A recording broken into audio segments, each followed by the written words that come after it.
The Menard Eagles have had a roller coaster of a season. They started off 2-0, took 3 on the chin back to back to back, had their 2-week quarantine period. They come back, they win a big win against the Royals last week, and now they're preparing for the playoffs.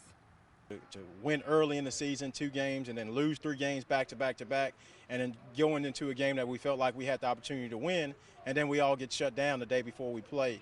And so, it was tough, but I tell you what, our kids' roller coaster rides have been all on the up and up the entire way.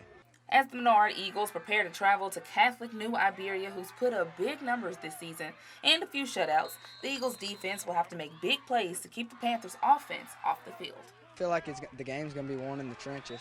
If our defensive linemen don't get pushed back and our linebackers and our defensive backs are free, it should be a fun night. Catholic N.I is a very tough team. They do some things that we've seen before. It's almost great that we played the Wolves the week prior to going into this game.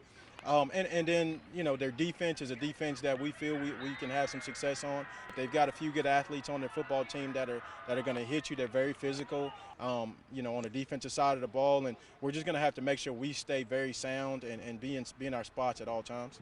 The number 26 Pineville Rebels continue their run at history. Last week's win over Walker was the first time ever that the program has beat two 5A programs in a single season. And for the first time in a while, they went into the playoffs seated higher than 32. Junior running back Bruce Jackson says this is only the beginning to turning the program around. Time to eat. Playoffs, it's time to eat now. So, going into practice and going into this game, the complacency, the lack of effort, the lack of focus that Palmer has been known for years has to break. And this is how you break it. Going into a game like this is how you start the house that we want to build here. This is how you keep building onto it. Now as they prep to travel to a well-known Central Baton Rouge team, progress is key. The Rebs understand that they're the underdog going into this matchup, despite the numbers. And after their trip to Live Oak some weeks back, they've already had somewhat of a playoff experience. So they know not to let this game be too big for them. Good news is we played Live Oak 2 weeks ago, so they know what this trip feels like. They know the distance. When we play Central on Friday, we've actually played their district more than we played our district this year.